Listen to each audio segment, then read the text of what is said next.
करें कृपा निदान सुजान शंभु ही की गत जानी, दियो शीश पर ठाम बाम करके मनमानी, सकुचत ऐचत अंग गंग सुख संग लजानी, जटा जूट हिमकूट सगन बन सिमट समानी। यहाँ पर जब शिव जी ने सामने गंगा को देखा तो कृपा निदान जो दूसरों पर कृपा करने वाले हैं, कृपा निदान जो दूसरों पर कृपा करने वाले हैं, यानी शिव कह रहे हैं कृपा निदान सुजान शंभु, कृपा निदान दूसरों पर कृपा करने वाले, सुजान अच्छे हृदय वाले, शंभु यानी शिव, ही की गत जानी, ही की गत का मतलब है उनकी यानी माँ गंगा के मन में जो चल रहा था वो समझ गए। माँ गंगा क्या चाहती हैं कि वो इनके संग रहना चाहती हैं। ठीक, तो जब कह रहा है जो कृपा निदान है यानी शिव जी हैं वे गंगा के हृदय की बातों को समझ गए, उनके मन की इच्छा को जान गए। आगे कह रहा है दियो शीश पर ठाम, दियो का मतलब होता है देना, शीश का मतलब सर पर और ठाम का मतलब यहाँ है स्थान।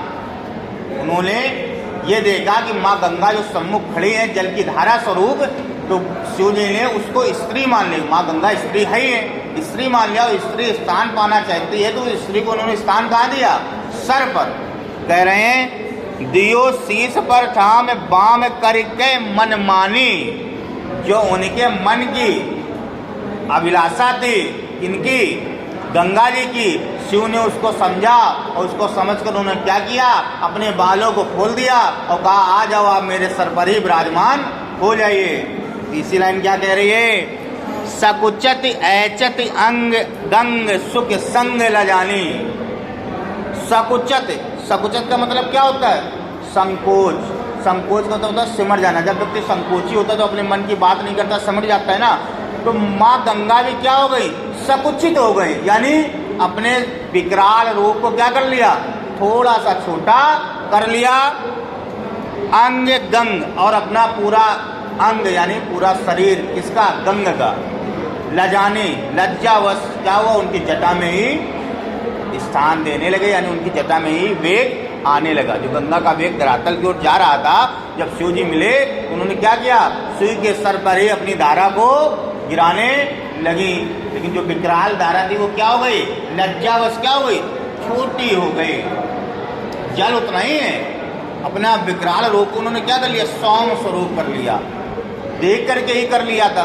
ठीक है, आगे कह रही लास्ट लाइन, जटाजूट, जटाजूट जो आप लोग जूड़ा लगाते हो आगे वाला, शंभु ने भी जब गंगा आ गई तो जल थी कहीं से निकले ना, तो उन्होंने भी क्या किया, जूड़ा लगा लिया, जटाजूट बांध लिया जूड़ा। देखोगे बाबा जो है शिव जी की कहीं पर भी फोटो देखोगे जूड़ा लगा होगा, जूड़े के पास ही चंद्रमा रखा होगा। ठीक है, जटाजूट कूट सगन बन सिमट समानी, माँ गंगा शिव जी के सर जटा में इस प्रकार से समा गई जैसे हिम पर्वत में घनेकार मेघ समा जाते हैं। हिम पर्वत जो पर्वत के आसपास जो मेघ घुमा करते हैं, क्योंकि पर्वत इतना विशालकाय होता है, सारे में क्या हो जाता है उसके आगे छोटे लगते हैं, वैसे यहाँ कह रहा है जटाजूट और आगे लिखा हिमकूट सगन बन सिमट समानी, जो उनका सर्ग है जो जटा उसमें जल इस प्रकार समा गया जैसे हिम रूपी यानी बर्फ के पर्वत रूपी में बहुत सारे बादल समा जाते हैं, सिमट जाते हैं। यही इसमें बता रहा है।